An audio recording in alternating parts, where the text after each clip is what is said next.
தந்தை மகன் தூயாவியாரின் பெயராலே.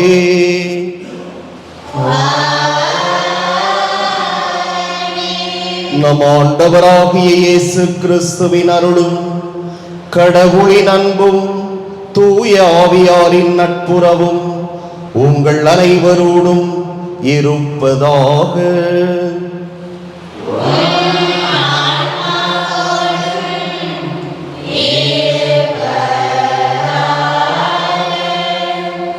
அன்பார்ந்த இறை மக்களே, தவ காலத்தின் உயிர் நாடியாக விளங்கும் கருத்து மாற்றம்தானே.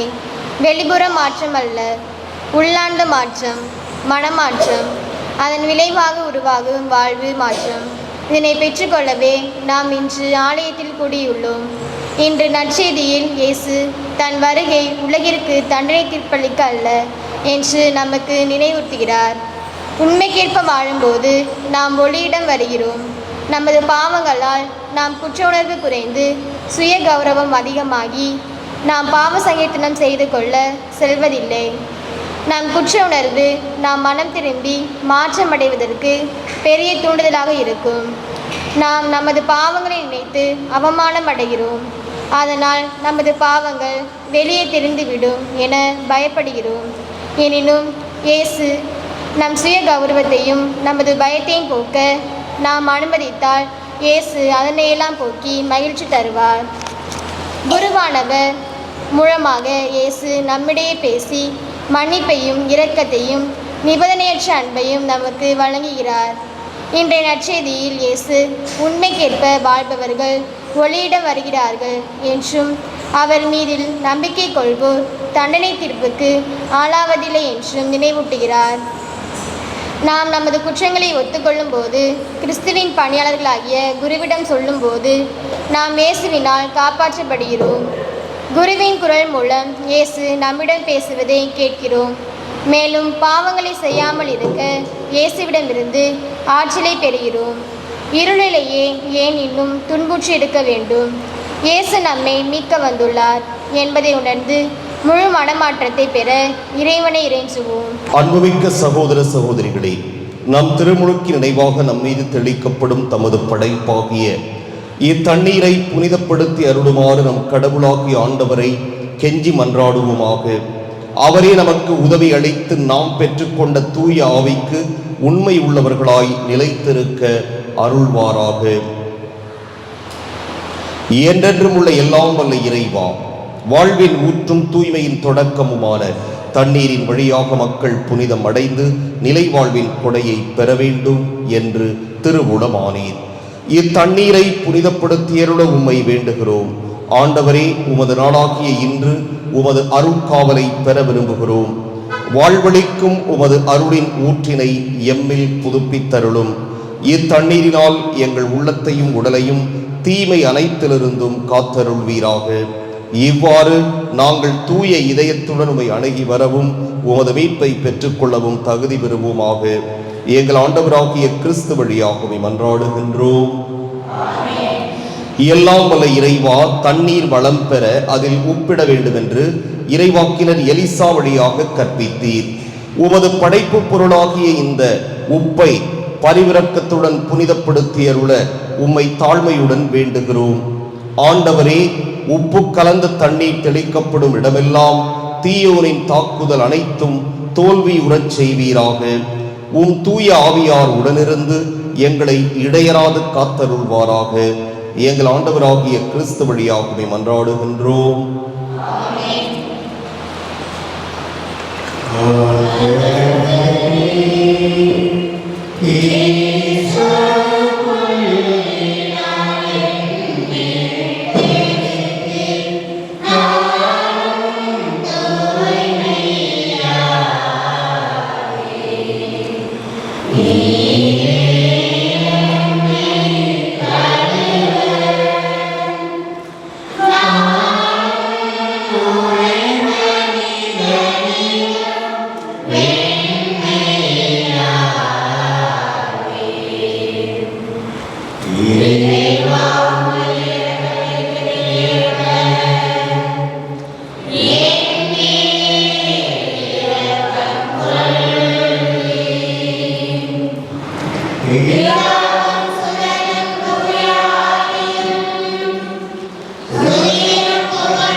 எல்லாம் வல்ல இறைவனும் பாவங்களிலிருந்து நம்மை தூய்மைப்படுத்துவாராக.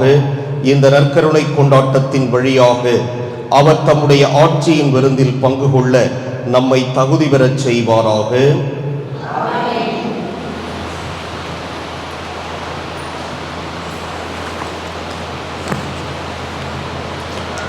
மன்றாடுவோமாக.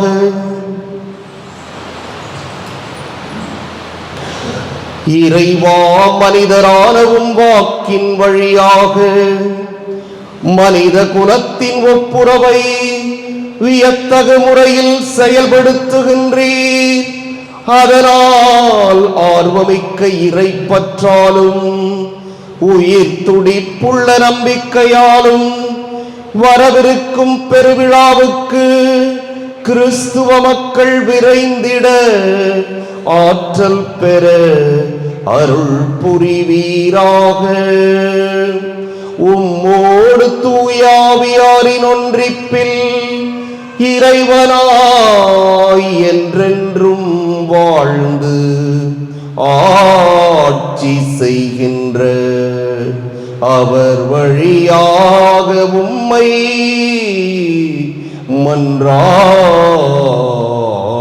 மன்றாடுகின்றோம்.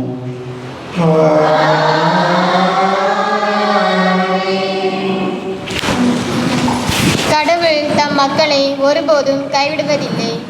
கடவுளை கைவிட்ட இஸ்ரேல் மக்கள் பாபிலோனில் அடிமைகளாக வாழ்ந்த இக்கட்டான காலத்திலும் கடவுள் பிற இன்ன மன்னர் வழியாக அவர்களுக்கு விடுதலை அளிக்கிறார். அவர்கள் திரும்பவும் தங்கள் தாயகமாகிய எருசலேம் செல்ல மன்னர் அனுமதிக்கிறார்.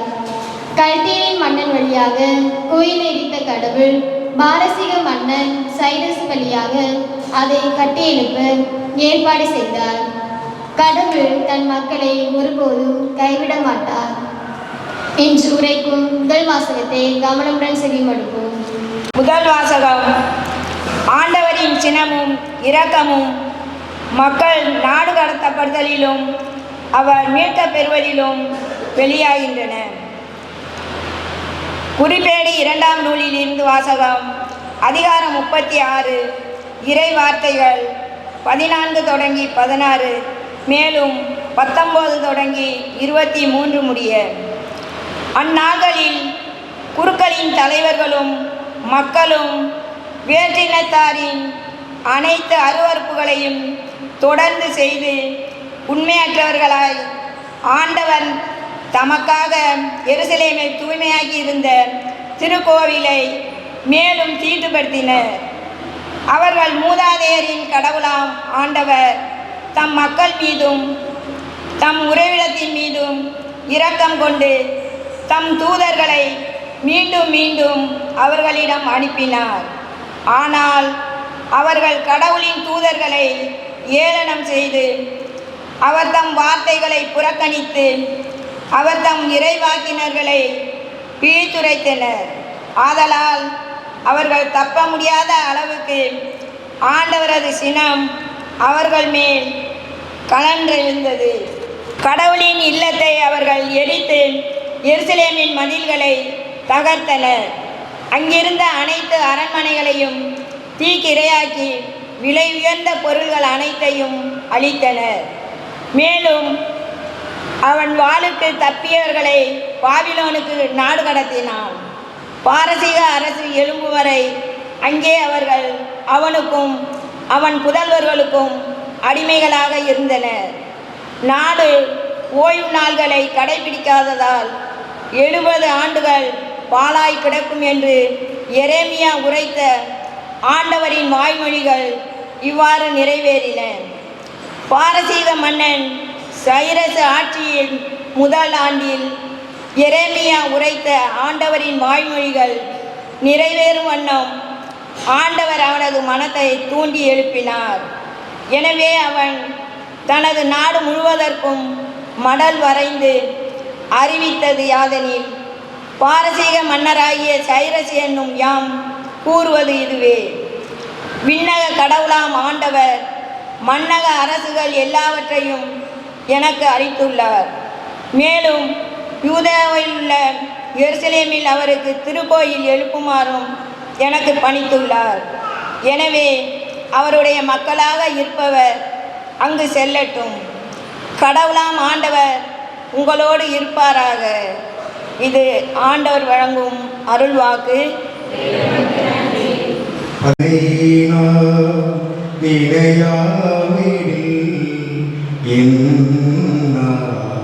மேல்வாயோடு ஒட்டி கொள்வதாக உன்னை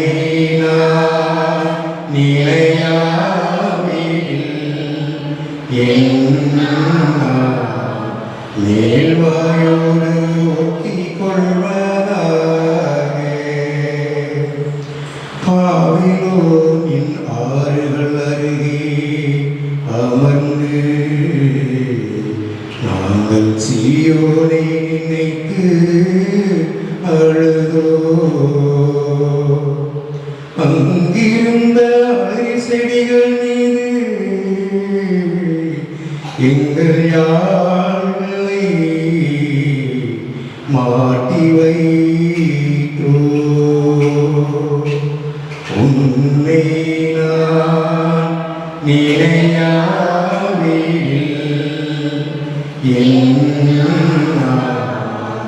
மேல்வாயோடு ஒட்டி கொள்வதாக உன்னை நான்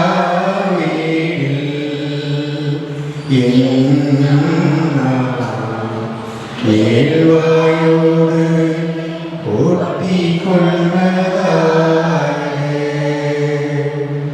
ஏனெனில் அங்கு எங்களை சிறையாக்கினோ, எங்களை பாடும்படி கேட்டனர்.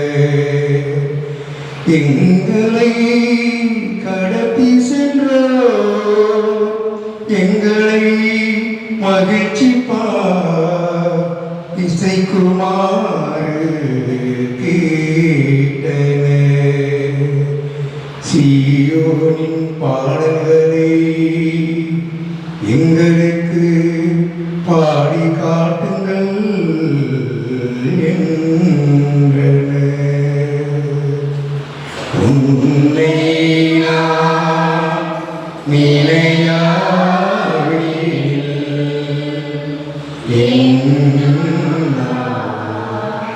மேல்வாயோடு ஒட்டி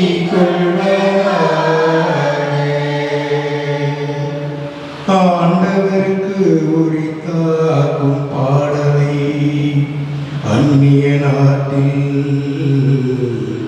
இங்கனம் பாடுவோ. எருசலேமே, நான் உன்னை மறந்தா என் வழக்கை சூம்பி போவதாக. உன்னை நான் நிலையாவிடில் எனது மகிழ்ச்சியின் மகுடமாக நான் எருசலேமை கருணாவிடில் என்னா மேல்வாயோடு ஒட்டி கொள்வதாக. உன்னை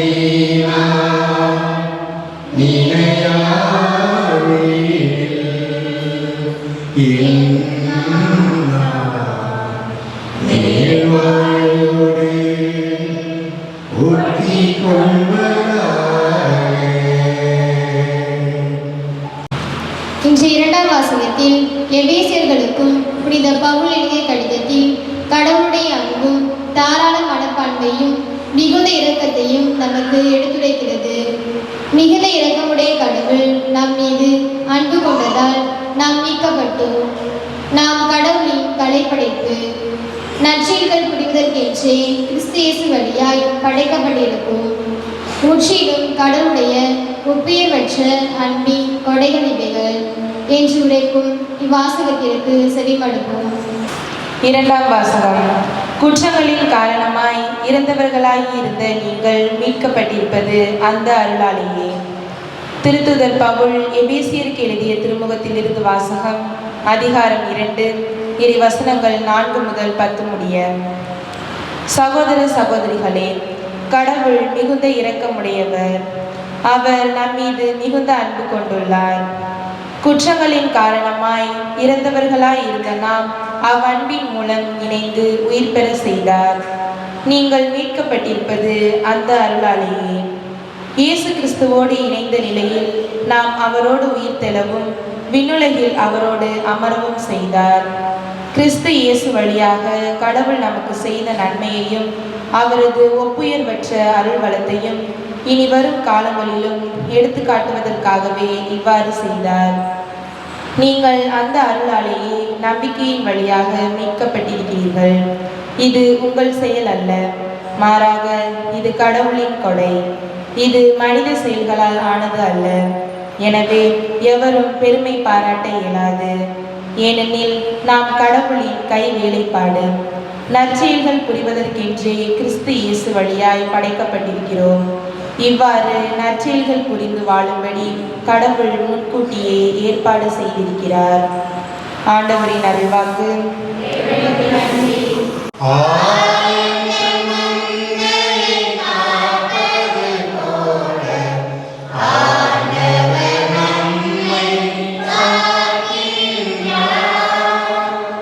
தம் ஒரே மகன் மீது நம்பிக்கை கொள்ளும் எவரும் அழியாமல் நிலை வாழ்வு பெரும் பொருட்டு அந்த மகனையே அளிக்கும் அளவுக்கு கடவுள் உலகின் மேல் அன்பு கூர்ந்தார்.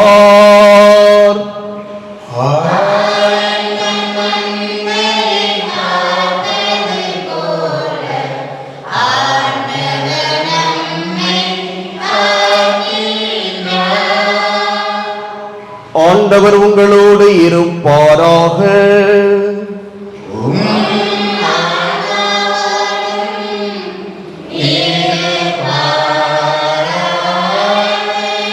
யோவான் எழுதிய தூய நற்செய்தியிலிருந்து வாசகம்.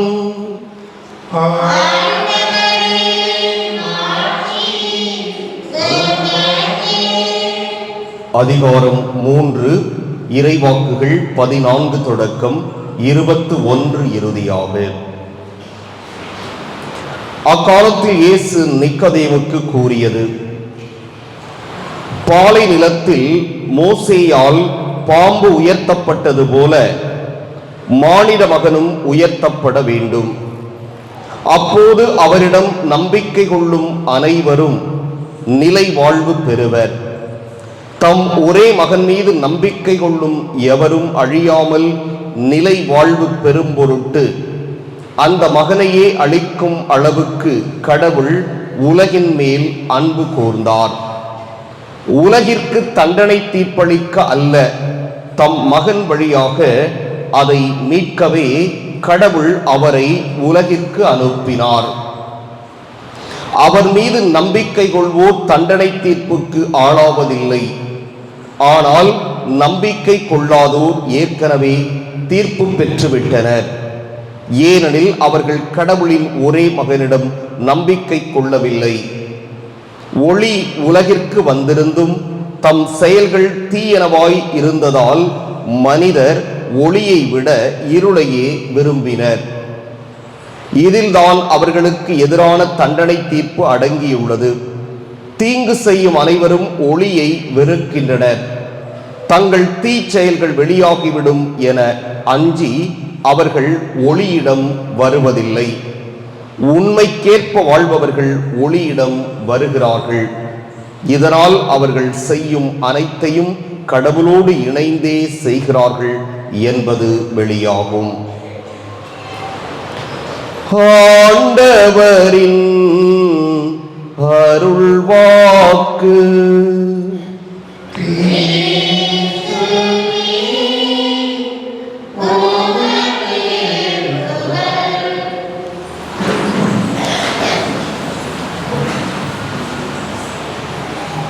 கடந்த வாரம்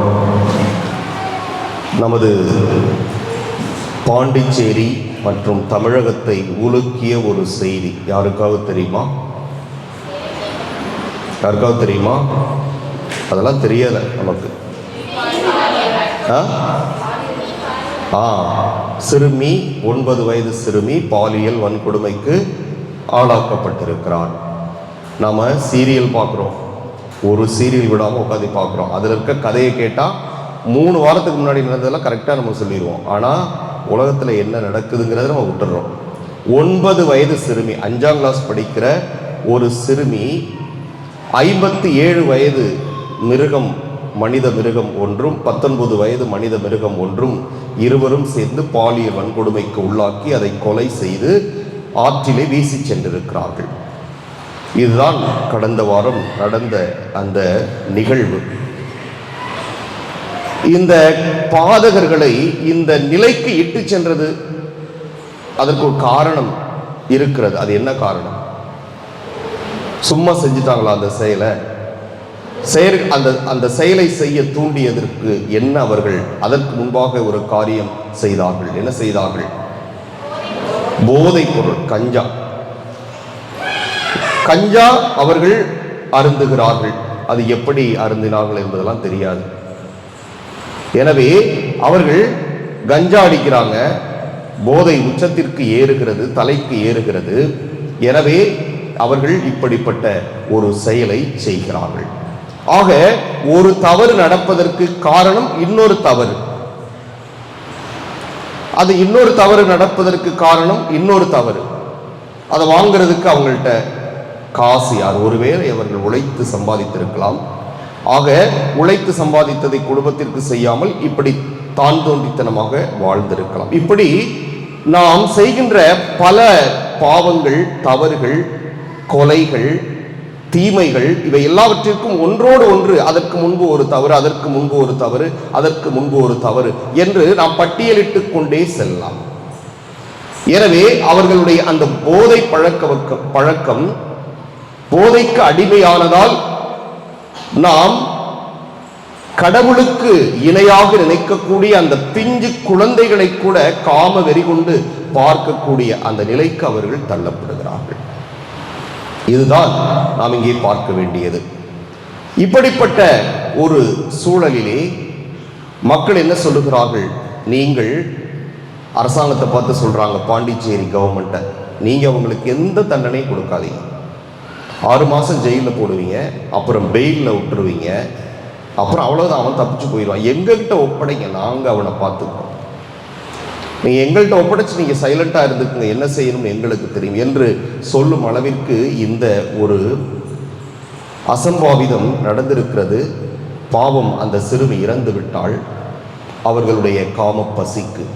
அன்புக்குரிய சகோதர சகோதரிகளே, இன்று பல குடும்பங்கள் நடுத்தருவிலே நிற்பதற்கு காரணம் என்னவென்றால் இந்த போதை பழக்கம்தான். எப்பாவது ஒரு நாள் என்று ஆரம்பிக்கின்ற பழக்கம் வாரத்திற்கு ஒரு நாள் என்று தொடங்குகிறது, அப்புறம் தினம் ஒரு முறை என்று அது தொடர்கிறது, பிறகு ஒரு நாளைக்கு 2 முறை என்று தொடர்கிறது, அப்புறம் காலையில் மத்தியானம் நைட்டு என்று தொடர்கிறது. அவன் குடிப்பானா அப்படின்னு கேட்டால் காலையில் எந்திரிச்சு மூஞ்சி கழுவுறதே அதில் தான் கழுவுறான் என்று பெருமையாக சொல்லும் அளவிற்கு அந்த பழக்கம் அவர்களை இழுத்துச் செல்லுது. இதனால் தான் பல குடும்பங்கள் இன்றும் வறுமையில் வாடிக்கொண்டிருக்கின்றன. எனவே இந்த குடும்பங்கள் வறுமையிலே வாடிக்கொண்டிருக்கின்றன என்று நாம் கடவுளை திட்டிக் கொண்டிருக்கிறோம், நம்மை படைத்த கடவுளை நாம் திட்டிக் கொண்டிருக்கிறோம். ஆனால் இந்த வறுமைக்கும் ஏழ்மைக்கும் துன்பத்திற்கும் காரணம் குடும்பத்தில் உள்ளவர்கள் தான் என்பதை நாம் மறந்து போய்விடுகிறோம். என் பொண்டாட்டி கஷ்டப்பட்டா என்ன, பிள்ளைங்க கஷ்டப்பட்டா என்ன, நான் நல்லா இருக்கணும், அம்மா கஷ்டப்பட்டா என்ன, அப்பா கஷ்டப்பட்டா என்ன, நான் ஜாலியா இருக்கணும், சந்தோஷமா இருக்கணும். இதுதான் பல தீமைகளுக்கு வித்திடுகிறது. இங்குதான் விதை விதைக்கப்படுகிறது. பல்வேறு பாவங்களுக்கும் தீமைகளுக்கும் அநியாயங்களுக்கும் அக்கிரமங்களுக்கும் இங்குதான் வித்திடப்படுகிறது என்பதை நாம் மறந்துவிடக்கூடாது. இந்த சூழலிலே இன்றைய 3 வாசகங்களும் நமக்கு என்ன கருத்தை உணர்த்துகின்றன என்று நாம் பார்க்க வேண்டும். இன்றைய நற்செய்தியிலே ரொம்ப அருமையான வார்த்தையை பார்ப்போம். பாலை நிலத்தில் மோசேயால் பாம்பு உயர்த்தப்பட்டது போல மானிட மகனும் உயர்த்தப்பட வேண்டும் என்று அழகாக சொல்லப்பட்டிருக்கிறது. அப்ப பாலை நிலத்தில் மோசேயால் பாம்பு எப்பொழுது உயர்த்தப்பட்டது அப்படின்னு நம்ம கேள்வி கேட்கணும். ஏதோ வாசிக்கிறாங்கன்னா பாலை நிலத்துல மோசேயால் பாம்பு உயர்த்தப்பட்டது அப்படின்னு சொல்லிட்டு வாசிச்சுட்டு போயிட்டே இருக்கலாம். எப்பொழுது அது உயர்த்தப்பட்டது? எப்பொழுது உயர்த்தப்பட்டது? யாருக்காவது ஞாபகம் இருக்கா?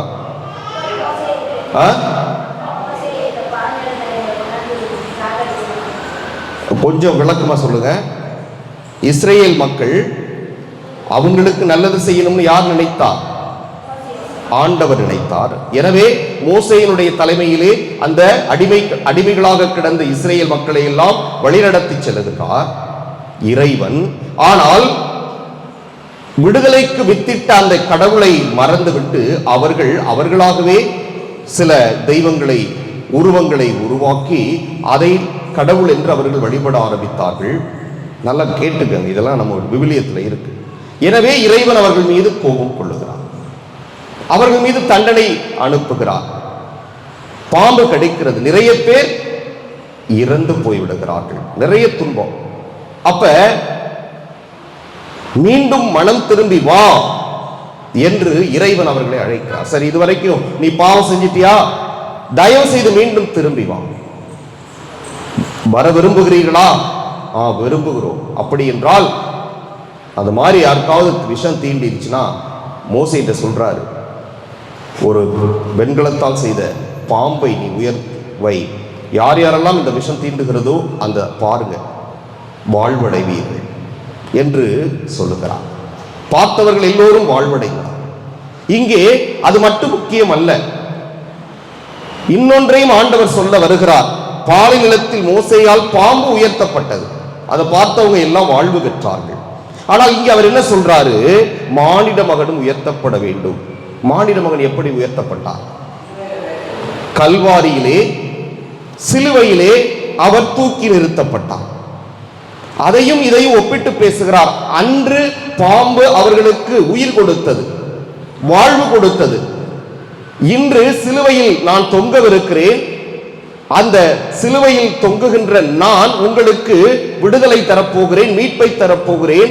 எனவே அவமானத்தின் சின்னமாக கருதப்பட்ட அந்த சிலுவை மீட்பின் சின்னமாக உயர்த்தப்படவிருக்கிறது என்ற ஒரு கருத்தை இங்கே ஆண்டவர் சொல்வதை நாம் பார்க்கிறோம். எவ்வளவு அழகா ஒப்பிட்டு சொல்றார் பாருங்க. பழைய ஏற்பாட்டு காலத்தில் நடந்தது அவருக்கு எப்படி தெரியும்? அவருக்கு தெரியாது. ஆனால் அவருக்கு தெரிகிறது என்றால் இவர் இறை மகன் என்பதால் இவருக்கு எல்லாமே தெரிந்திருக்கிறது. இவர் இறைவனிடமிருந்து பிறந்தவர் என்பதால் இவருக்கு எல்லாமே தெரிந்திருக்கிறது என்பதை நாம் நம்ப வேண்டும், என்பதை நாம் விசுவசிக்க வேண்டும். எனவே ரொம்ப அழகா சொல்றாரு, மானிட மகனும் உயர்த்தப்பட. எதற்காக உயர்த்தப்பட வேண்டும்? என்னை காண்போர் மீட்படைவர். அன்றைக்கு அந்த பாம்பை பார்த்தோர் உயிர் பெற்றனர், மீட்படைந்தனர், வாழ்வு பெற்றனர். இனிமேல் நீங்கள் என்னை இந்த சிலுவையிலே பார்க்கின்ற பொழுது, என்னை நீங்கள் வணங்குகின்ற பொழுது, என்னை நீங்கள் வழிபடுகின்ற பொழுது, உங்களுடைய துன்பங்களை என்னிடம் நீங்கள் எடுத்துரைக்கின்ற பொழுது, உங்களுடைய கஷ்டங்களை என்னிடம் நீங்கள் ஒப்படைக்கின்ற பொழுது, மனம் திரும்பி மீண்டும் என்னிடம் நீங்கள் வருகின்ற பொழுது வாழ்வீர்கள் என்று ஆண்டவர் உரைப்பதுதான் இன்றைய நற்செய்தியாக நமக்கு கொடுக்கப்பட்டிருக்கின்றது. இன்னொன்றும் இந்த வாசகங்கள் சொல்லுகின்றன, நான் இறைவாக்கினர்களை அனுப்பினேன், நீங்கள் அவர்களை மதிக்கவில்லை, அவர்களுடைய வார்த்தைக்கு செவி கொடுக்கவில்லை, நீங்கள் அவர்களை துன்பப்படுத்தினீர்கள், அசிங்கப்படுத்தினீர்கள், கேவலப்படுத்தினீர்கள். என்னெல்லாம் அசிங்கப்படுத்த முடியுமோ அந்த அளவிற்கு நீங்கள் அவர்களை கேவலப்படுத்தி அசிங்கப்படுத்தி வார்த்தைகளால் நசுக்கினீர்கள். இப்போது திரும்பி வாங்க, இப்பொழுதாவது திருந்தி வாருங்கள் என்று இன்றைய வாசகங்கள் கூறுகின்றன. நான் சொல்லவில்லை. சந்தேகம் இருந்துச்சுன்னா இந்த 3 வாசகங்களை நல்லா வீட்டுக்கு போய் ஒரு தடவை நல்லா வாசித்து பாருங்க. எனவேதான் இந்த 2வது வாசகத்திலே ஆண்டவர் கூறுகிறார், கடவுள் மிகுந்த இரக்கமுடையவர், அவர் நம் மீது மிகுந்த அன்பு கொண்டுள்ளார். அடுத்ததுதான் ரொம்ப முக்கியம். குற்றங்களின் காரணமாய் இறந்தவர்களாய் இருந்த நாம் அவர் அன்பின் மூலம் இணைந்து உயிர் பெறச் செய்தார். நாம் செய்த பாவங்களால் நாம் இறந்து போயிருக்கிறோம். பல சமயம் உயிரோட தான் வாழ்ந்துட்டு இருக்கிறோம். அப்புறம் எப்படி இறந்து போயிட்டோம்னு சொல்றோம் அப்படின்னா, நாம் நம்முடைய ஆலயத்தில் இருந்து ஆண்டவரை அனுப்பிவிட்டாலே இறந்து போனவர்கள் தான். உயிர் இருப்பினும் நம்முடைய பாவங்களால் நம் உள்ளத்தில் இருக்கின்ற இயேசுவை துரத்தி விடுகின்ற பொழுது நாம் இறந்து போனவர்கள், உயிர் இருப்பினும் செத்தவர்களாக நாம் கருதப்படுகிறோம். எனவே அப்படி நாம் குற்றங்களின் காரணமாய் இறந்தவர்களாக இருந்த நம்மை இறைவன் தன்னுடைய அன்பின் மூலம் இணைத்து உயிர் பெறச் செய்கிறார். அதனால என்ன சொல்றாரு? ஐயா வாங்க, மனம் திரும்பி என்னிடம் வாருங்கள், மனம் திருந்தி என்னிடம் வாருங்கள். சும்மா வந்து பொய்யாக போலியாக ஆண்டவரே என்னை மன்னித்து விடுங்கள், நான் தவறு செய்து விட்டேன் என்று சொல்லிவிட்டு மீண்டும் மீண்டும் போய் திரும்ப திரும்ப அதே பாவத்தை செய்துவிட்டு வராதீர்கள். உண்மையிலேயே மனம் திருந்தி இனிமேல் நான் பாவம் செய்ய மாட்டேன் என்று நீங்கள் முடிவெடுத்தால் வாருங்கள், உங்களை நான் மன்னித்து அரவணைத்து ஏற்றுக்கொள்வதற்கு தயாராக காத்து கொண்டிருக்கிறேன். உங்களிடமிருந்து நான் எதிர்பார்ப்பது உண்மையான மனமாற்றமே என்று ஆண்டவர் சொல்வதை நாம் பார்க்கிறோம். எனவே நாம் எவ்வளவு பாவிகளாக இருந்தாலும் ஆண்டவர் நம் மீது கொண்டிருக்கின்ற அன்பினால் நாம் மனம் திரும்பி வருகின்ற பொழுது நம்மை மன்னித்து ஏற்றுக்கொள்வதற்கு அவர் காத்து கொண்டிருக்கிறார் என்பதை நாம் ஒருபோதும் மறந்துவிடக் கூடாது என்பதற்காகத்தான் இந்த வார்த்தை வழியாக ஆண்டவர் இந்த கருத்தை நமக்கு இன்று உணர்த்துகிறார். எனவே அன்புக்குரிய சகோதர சகோதரிகளே, இந்த தவக்காலத்தினுடைய 4வது ஞாயிற்றுக்கிழமை வாரத்தை நாம் இன்று தொடங்குகிறோம். எனவே இதுவரை நாம் இந்த முயற்சியை எடுக்காவிடினும் இனியாவது நாம் மனம் திரும்பி ஆண்டவரோடு ஒப்புரவாக எல்லா முயற்சிகளையும் மேற்கொள்வோம். ஆமென். எழுந்து நின்று விசுவாசத்தை அறிக்கையிடுவோம். விண்ணையும் மண்ணையும் படைத்தவரா, கடவுள் ஒருவரே இருக்கின்றார். தந்தை மகன் தூய ஆவியார், ஒன்றானோரை நம்புகிறேன். தூய ஆவியின் வல்லமையால் இறைமகன் நமக்காய் மனிதரானார். கண்ணீரினால் இறந்தவரார். இயேசுவை உறுதியாய் நம்புகிறேன். பிலாத்துவின் ஆட்சியில் பாடுபட்டார். சிலுவையில் இருந்து அடக்கப்பட்டார். மூன்றாம் நாளில் உயிர்த்தெழுந்தார். இறப்பின் மீது வெற்றி கொண்டார். விண்ணக வாழும் தந்தையிடம் அரியணை கொண்டு இருக்கின்றார். உலகம் ஒளியும் காலத்திலே நடுவராய் திரும்பவும் வந்திடுவார். தூய ஆவியாரை நம்புகிறேன். பாரில் அவர் துணை வேண்டுகிறேன். அவர் நம்பிக்கை தூய்மை பெற்றேன். அதிகார வாழ்வில் இணைந்திடுவேன். திரு அவை உரைப்பதை நம்புகிறேன். புனிதம் முழுவதை நம்புகிறேன். உடலின் உயிரை இறைவானை உறுதியுடனே நம்புகிறேன்.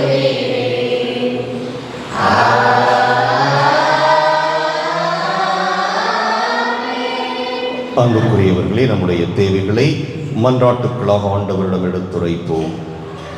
நாங்கள் நற்செய்திகள் புரிவதற்கென்றே கிறிஸ்து வழியாய் படைக்கப்பட்டிருக்கின்றோம் என்பதை இன்றைய வாசகங்கள் மூலம் உணர்த்திய அன்பும் அருளும் மிக்க எம் இறைவா, திரு அவையில் உள்ள அனைவரும் இத்தவகாலத்திலும் அதன் பின்னும் நாள்களுக்கு நாள் நற்செயல்கள் புரிவதில் வளர அன்பையும் அருளையும் நிறைவாய் தர வேண்டுமென்று இறைவா உம்மை மன்றாடுகிறோம். உமது மகன் இயேசுவில் நம்பிக்கை கொள்வோர் நிலைவாழ்வு பெறுவர் என்று வாக்களித்த எம் இறைவா, எங்கள் நம்பிக்கை இறை இயேசுவில் நிலை பெற்று எம் வாழ்வு ஏற்றம் பெறவும், அதனால் நாங்கள் இறை அரசின் சாட்சிகளாய் ஒளிர்ந்திடவும், அடுத்திருக்கும் எம் மக்களையும் இறை அரசில் இணைந்திட உழைக்கவும் தேவையான ஞானத்தை அவர்களுக்கு வழங்கிட வேண்டுமென்று இறைவா உம்மை மன்றாடுகிறோம். பராமரித்தாலும் எம் இறைவா, இன்றைய உலகில் துன்புறும் திரு அவைக்காக உமது இரக்கத்தையும் பாதுகாப்பையும் வேண்டுகிறோம். சிறப்பாக இந்தியாவில் மற்ற நாடுகளிலும் ஆட்சியாரால் வஞ்சகப்பட்டும் கொடுமைப்படுத்தப்பட்டும் வரும் எளிய மக்கள் விரைவில் விடுதலை பெற்று புதிய புனர்வாழ்வு பெற்றிட தேவையான மாற்றங்களை அவர்கள் பெற உமது அருளை தர வேண்டுமென்று இறைவா உம்மை மன்றாடுகிறோம். எம் முன்னோருக்கு வழிகாட்டி நடத்திய தெய்வமே எம் இறைவா, கல்வியாண்டு இறுதி தேர்வை எழுதி வரும் என் அன்பு மாணவர்களுக்காக உம்மிடம் வேண்டுகிறோம். படிப்பதற்கு நல்வழி காட்டி அவற்றை மறக்காமல் சரியான விடைகளை எழுதி நல்ல மதிப்பெண்கள் பெற்று சமூகத்தில் உயர்நிலைக்கு வர தேவையான ஞானத்தை உம்மில் நம்பிக்கை பெறவும் இறை அருள் அவர்களுக்கு உதவிகரமாக அமைய இறைவா உம்மை மன்றாடுகிறோம். நம்முடைய தனிப்பட்ட தேவைகளை அமைதியாக ஆண்டவரிடம் எடுத்துரைப்போம்.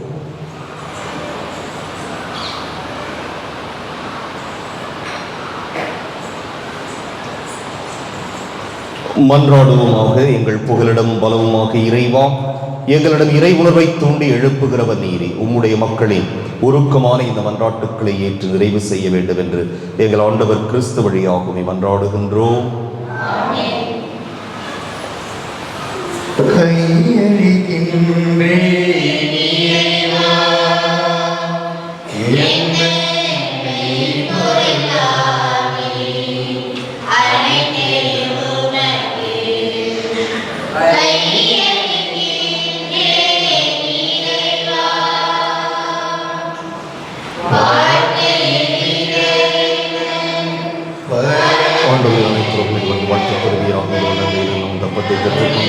நீளத்தின் விளைவு மனித உழைப்பின் பயணமான தப்பத்தில் கொடுக்கின்றோம். இது எங்களுக்கு வாழ்வழிக்கும் அப்பமாக மாறும். இறைவன் என்று வாழ்க்கப் பெறுவாராக.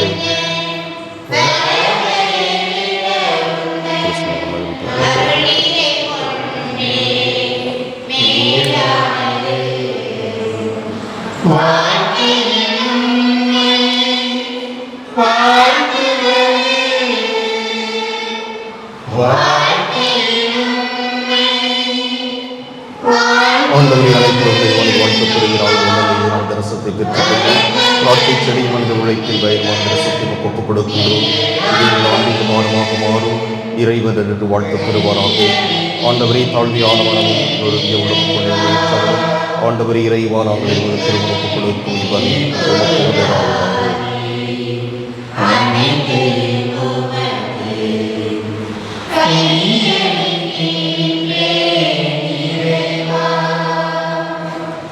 சகோதர சகோதரிகளே, என்னுடையதும் உங்களுடையதுமான இவ்வலி எல்லாம் வல்ல தந்தையாகிய இறைவனுக்கு ஏற்றதாகும்படி மன்றாடுங்கள்.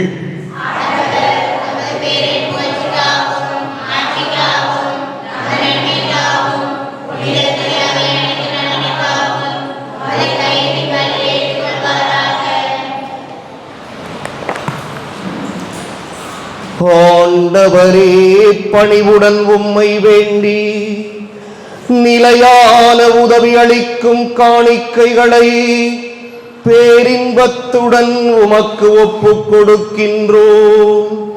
அதனால் நாங்கள் இவற்றை உண்மையிலேயே போற்றவும் உலகின் மீட்புக்காக உமக்கு உகந்தவாறு ஒப்புக் கொடுக்கவும் செய்வீராக. எங்கள் ஆண்டவராகிய கிறிஸ்து வழியாக உம்மை மன்றாடுகின்றோம்.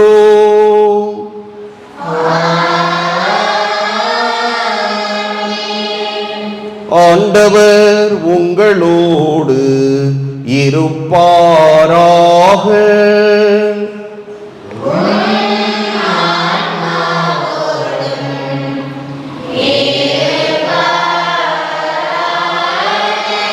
இதயங்களை மேலே எழுப்புங்கள்.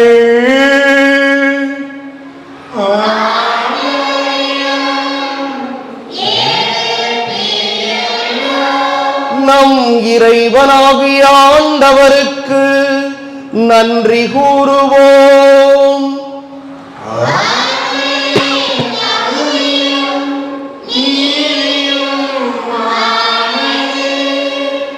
ஆண்டவரே, தூயவரான தந்தையே, என்றுமுள்ள எல்லாம் வல்ல இறைவா, எங்கள் ஆண்டவராகிய கிறிஸ்து வழியாக எந்நாளும் எவ்விடத்திலும் நாங்கள் உமக்கு நன்றி செலுத்துவது மெய்யாகவே தகுதியும் நீதியும் ஆகும்.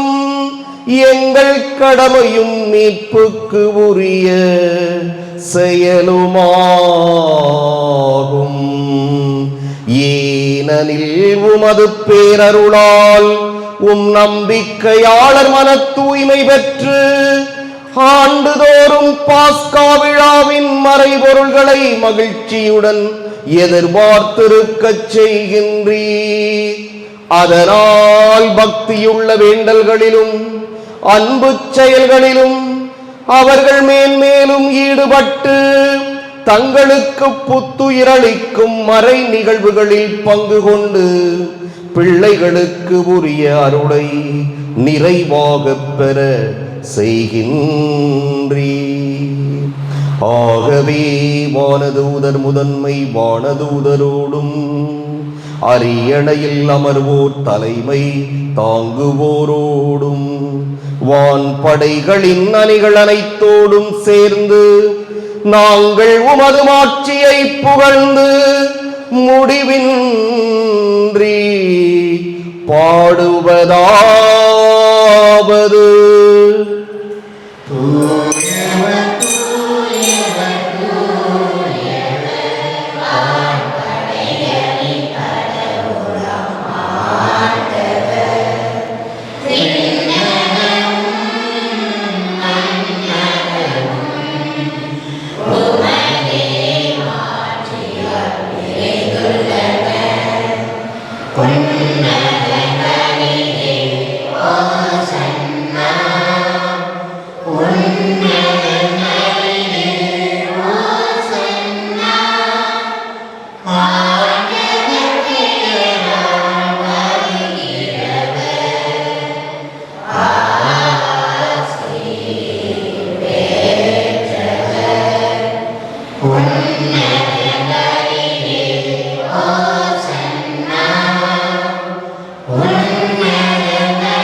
ஆண்டவரே, நீர் மெய்யாகவே தூயவர், தூய்மை அனைத்துக்கும் ஊற்றாகவே உம்முடைய ஆவியை பொழிந்து இக்காணிக்கைகளை தூய்மைப்படுத்த உம்மை வேண்டுகிறோம்.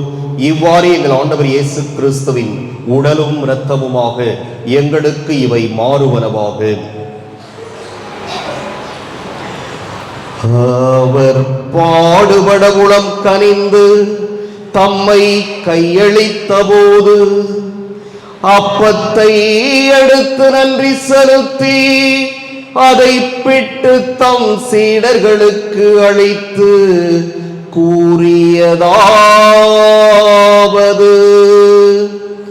அனைவரும் இதிலிருந்து பெற்று உண்ணுங்கள், ஏனெனில் இது உங்களுக்காக கையளிக்கப்படும் என்னுடல்.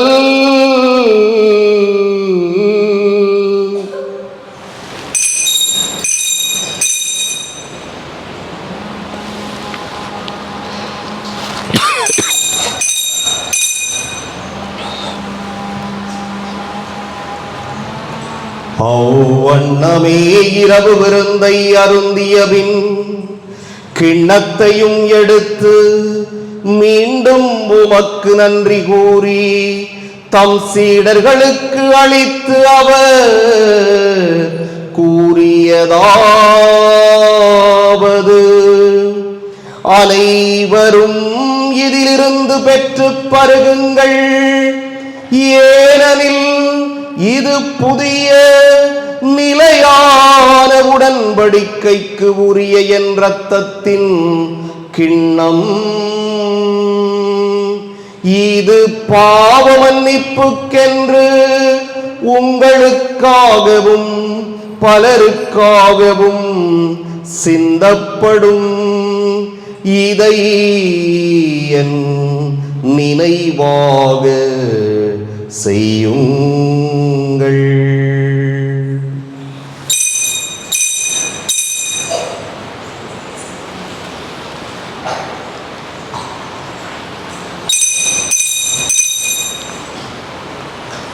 நம்பிக்கையின் மறைபொருள்.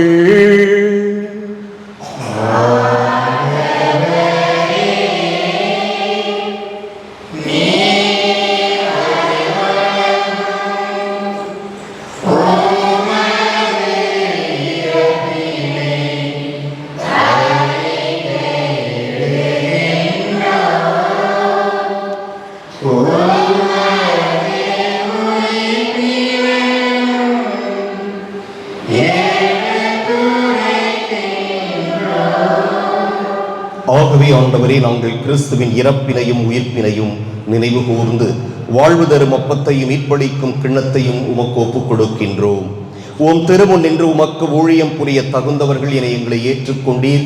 எனவே உமக்கு நன்றி செலுத்துகிறோம். மேலும் கிறிஸ்துவின் உடலிலும் இரத்தத்திலும் பங்கு கொள்ளும் எங்களை தூய ஆவியார் ஒன்று சேர்க்க வேண்டுமென உம்மை தாழ்மையுடன் மன்றாடுகின்றோம். ஆண்டவரே, உலகெங்கும் பரவியிருக்கும் உமது திரு அவையை நினைவு கூர்ந்தருளும். எங்கள் திருத்தந்தை பிரான்சிஸ், எங்கள் மறைமாவட்ட பரிபாலகர் சகாயராஜ், எல்லா திருநிலையினராகிய அனைவரோடும் உமது திரு அவை அன்பில் நிறைவு பெறச் செய்தருளும். மேலும் உயிர்த்தெழும் எதிர்நோக்குடன் துயில் கொள்ளும் எங்கள் சகோதரர் சகோதரிகளையும் இறந்தோர் அனைவரையும் இரக்கத்துடன் நினைவு கூர்ந்து உமது திருமுக ஒளியினுள் ஏற்றருளும். எங்கள் அனைவர் மீதும் இரக்கமாயிரும். கடவுளின் கன்னித்தாயான புனித மரியா, அவருடைய கணவரான புனித யோசேப்பு, புனித திருத்தூதர்கள், இவ்வுலகில் மக்குகந்தவராய் இருந்தோராகிய புனிதர் அனைவருடனும் நாங்கள் நிலை வாழ்வில் பங்கு கொள்ளும் தகுதி பெற்று உம் திருமகன் இயேசு கிறிஸ்து வழியாக உம்மை புகழ்ந்தேத்தும் வரமருள உம்மை மன்றாடுகின்றோம்.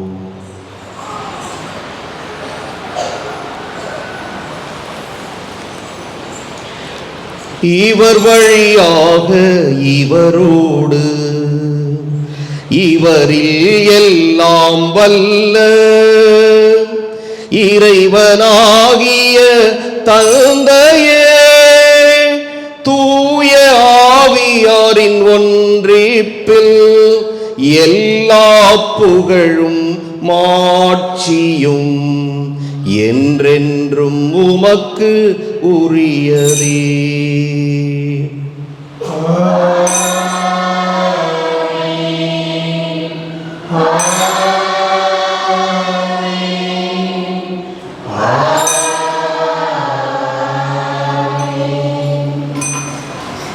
மீட்பரின் கட்டளையால் கற்பிக்கப்பட்டு இறைபடைப்பினையால் பயிற்சி பெற்ற நாம் துணிந்து பாடுவோம்.